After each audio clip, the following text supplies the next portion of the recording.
दोस्तों बचपन में जब भी स्कूल में हमको कहा जाता था कि बड़े होके हमें क्या बनना है, तो ज्यादातर लोग डॉक्टर ही बोलते थे, क्योंकि बचपन से लेके आज तक डॉक्टर ही एक ऐसा इंसान रहा है जिनका हमारे जीवन में एक महत्वपूर्ण योगदान रहा है।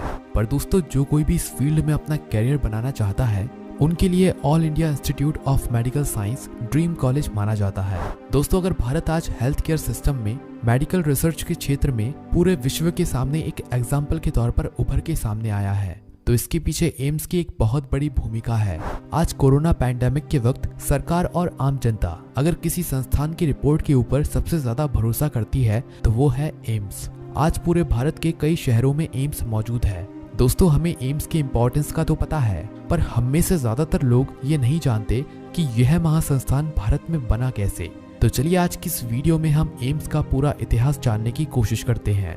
आज भारत और भारत के बाहर के लोग एम्स में उसी उम्मीद में आते हैं कि प्राइवेट हॉस्पिटल ना होने के बावजूद उन्हें वर्ल्ड क्लास फैसिलिटी यहाँ दिया जाएगा। पर क्या आपको पता है भारत के पहले हेल्थ मिनिस्टर राजकुमारी अमृत कौर का कितना बड़ा योगदान है इसको बनाने में?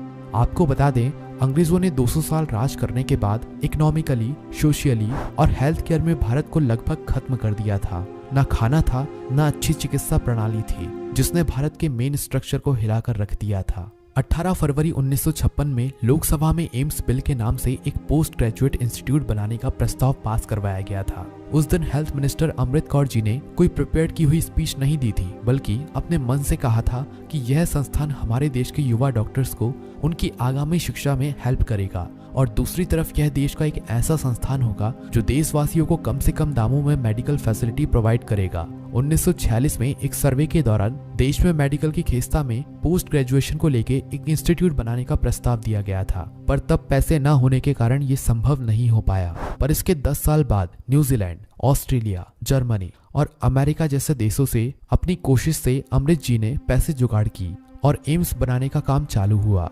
1956 के 18 फरवरी से लेके 3 दिन सभा में इस बिल पे चर्चा की गई और इसके बाद राज्यसभा में 3 मई से 9 मई तक चर्चा चली और एक 800 पेज का डिबेट रिकॉर्ड किया गया। दोस्तों जिनको पता नहीं उनको बता दें कि लोकसभा और राज्यसभा या फिर कोई भी बड़े संस्थान में जो भी चर्चा होती है वो एक व्यक्ति शॉर्ट हैंड की मदद से रिकॉर्ड बुक में नोट कर लेता है। भले ही उस समय प्रधानमंत्री जवाहरलाल नेहरू जी थे, पर एम्स का पूरा क्रेडिट अमृत कौर जी को ही जाता है, जो कि कपूरथला प्रिंसली स्टेट की राजकुमारी थी और उस समय उन्होंने ऑक्सफोर्ड विश्वविद्यालय से अपनी पढ़ाई खत्म की थी। महात्मा गांधी के अहिंसा आंदोलन से प्रभावित होकर उन्होंने अंग्रेजों के खिलाफ लड़ाई की और आजाद भारत में पहले के मंत्रिमंडल में एक महत्वपूर्ण किरदार निभाया। पर इस आयरन लेडी का परिचय सिर्फ इसी से खत्म नहीं होता। आगे जानते हैं कौन थी अमृत कौर।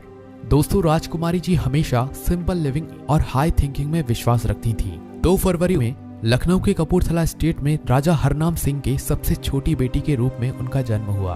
वो 7 भाई की अकेली बहन थी। उन्होंने इंग्लैंड के डोरसेट में शारबॉर्न स्कूल फॉर गर्ल्स से अपनी स्कूल जीवन की पढ़ाई। स्कूल जीवन में वो क्रिकेट और हॉकी में बहुत रुचि रखती थी। इसी के चलते वो स्कूल में दोनों टीम की कप्तान भी थी। स्कूलिंग के बाद उन्होंने अपना ग्रेजुएशन ऑक्सफोर्ड यूनिवर्सिटी से किया था, पर गांधी जी के आंदोलन से प्रभावित होकर उन्होंने 1918 में देश लौट के साथ आजादी की जंग में शामिल होने का फैसला लिया। उनके देश में वापस लौटने के बाद ही 1919 में काला रोलेट कानून को लागू किया गया, जिसने हर एक देशवासी के अंदर ब्रिटिश के विरुद्ध और भी नफरत भर दिया। इसी समय पंजाब के जालियांवाला की हत्या की गई, जिसने सबके साथ साथ अमृत कौर को भी अंग्रेज के खिलाफ इस जंग में शामिल कर दिया था। पर गांधी जी के आदर्शों से वो सबसे ज्यादा प्रभावित हुए। उनके पिता के दोस्त और इंडियन नेशनल कांग्रेस के इन्फ्लुएंसर नेता गोपाल कृष्ण गोखले से बाद में बहुत बार अपनी स्पीच में उन्होंने इस बात का जिक्र भी किया। दोस्तों अमृत जी ने आजादी के आंदोलन में ही नहीं बल्कि भारत के सामाजिक असुविधाओं को लेकर भी बहुत सारे काम किए। 1926 में उन्होंने वुमेन नेशनल कॉन्फ्रेंस की स्थापना की, जो महिला के ऊपर आधारित पहली संस्था थी। इसी की मदद से उन्होंने समाज के पर्दा प्रथा, बाल विवाह, देवदासी प्रथा, महिला शिक्षा जैसे कई सारे विषय में काम किया। गांधी जी के साथ मिलकर उन्होंने अनशन, जेल जाना या फिर आंदोलन में सक्रिय भूमिका निभाई। फिर आजाद भारत के स्वास्थ्य मंत्री के रूप में उन्होंने अपना पद संभाला। 1945 में वो इंडिया के प्रतिनिधि बन के आंदोलन के राष्ट्रपुंज की सभा में गई और 1950 में अपनी काबिलियत की वजह से वर्ल्ड हेल्थ असेंबली की वो प्रेसिडेंट चुनी गई। पहले एशियन के रूप में उन्होंने यह जिम्मेदारी संभाली, जो कि वर्ल्ड हेल्थ ऑर्गेनाइजेशन या WHO का संचालन करती है। इसी दौरान उन्होंने एक देश में जाके एम्स के लिए पैसा कलेक्ट किया और साउथ ईस्ट एशिया में ऐसे संस्थान की अहमियत समझाई। दोस्तों 1947 में भारत को पूर्ण आजादी मिलने के बाद उन्होंने एम्स के साथ साथ ट्यूबरक्लोसिस एसोसिएशन ऑफ इंडिया बनवाया, जो कि उस समय के एक बड़े रोग टीबी के खिलाफ बहुत सारे कदम उठाए। ऐसे ही central leprosy and research institute बनाया। इंडिया में शिशु विकास के लिए एक अलग कैबिनेट होना चाहिए। पहली बार उन्होंने इसका प्रस्ताव रखा। बहुत लोगों को पता नहीं, एम्स में मेडिकल कॉलेज के साथ साथ उन्होंने नर्सिंग कॉलेज भी बनवाया, जो कि आज राजकुमारी Amrit Kaur college of nursing के नाम से जाना जाता है। एम्स उनके दिल के करीब था, तो उन्होंने वहां के डॉक्टर्स, नर्सेस और मेडिकल स्टाफ से हॉलीडेज के लिए शिमला में मनोरभिली नाम के राजमहल डोनेट कर दिया। दोस्तों बहुत कम लोगों को पता है कि अमृत कौर ही वो लेडी हैं जिन्होंने भारत में पहली बार मलेरिया के खिलाफ कैंपेन चालू किया था, क्योंकि हर साल तब भारत में 10 लाख से ज्यादा लोगों को मलेरिया से मौत हो जाती थी। नेशनल इंस्टीट्यूट ऑफ स्पोर्ट्स उन्होंने ही पहली बार अपनी जमीन में पंजाब के पटियाला में बनाया, जो कि आज भी ओलंपिक्स में भारत को एक से बढ़कर एक खिलाड़ी देती है। 1961 में यूएसओ मासाचुसेट्स जनरल हॉस्पिटल के 150 वर्ष की सेलिब्रेशन में उन्होंने एम्स को पूरे विश्व के असाधारण कुछ गिने चुने हॉस्पिटल में से एक बनने का दर्जा दिया। दोस्तों अमृत कौर ने अपना पूरा जीवन देश की सेवा में लगा दिया। उन्होंने एम्स को एक स्वयं संचालित संस्थान बनाया, जिससे कोई भी पॉलिटिकल या सामाजिक प्रभाव इसके ऊपर ना पड़े और अमीर और गरीब को एक साथ सही और सस्ता चिकित्सा मिले। एम्स में भर्ती होने के लिए उन्होंने एंट्रेंस टेस्ट की एक कमेटी बनाई, जिससे कि सिर्फ और सिर्फ काबिलियत के ऊपर ही एम्स में एडमिशन मिले और भारत के हर एक क्षेत्र से छात्र को समान अपॉर्चुनिटी मिले। फरवरी 6, 1964 में अमृत कौर का देहांत हो गया। दोस्तों उनके जीवन में फरवरी महीने का एक अलग महत्व है।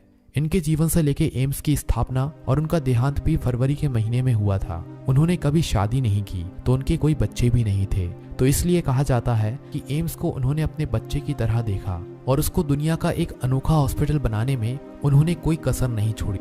आज देश विदेश से न जाने कई लोग इसी उम्मीद में अपने जीवन का भार एम्स के डॉक्टर्स के ऊपर छोड़ देते हैं, क्योंकि उन्हें पता है क्योंकि यहाँ से वो खाली हाथ नहीं लौटते। दोस्तों 75 साल भारत जैसे एक विशाल देश के लिए बहुत ही कम समय होता है, पर अमृत कौर जैसे महान सोच रखने वाली भारतीय ने ही इसका विश्व के दरबार में अपना स्थान बनने पर मदद किया। ऐसे लोगों के लिए हमारा सर हमेशा झुकना चाहिए। वीडियो पसंद आए तो लाइक और शेयर करें और हमारे चैनल को सब्सक्राइब करना ना भूलें।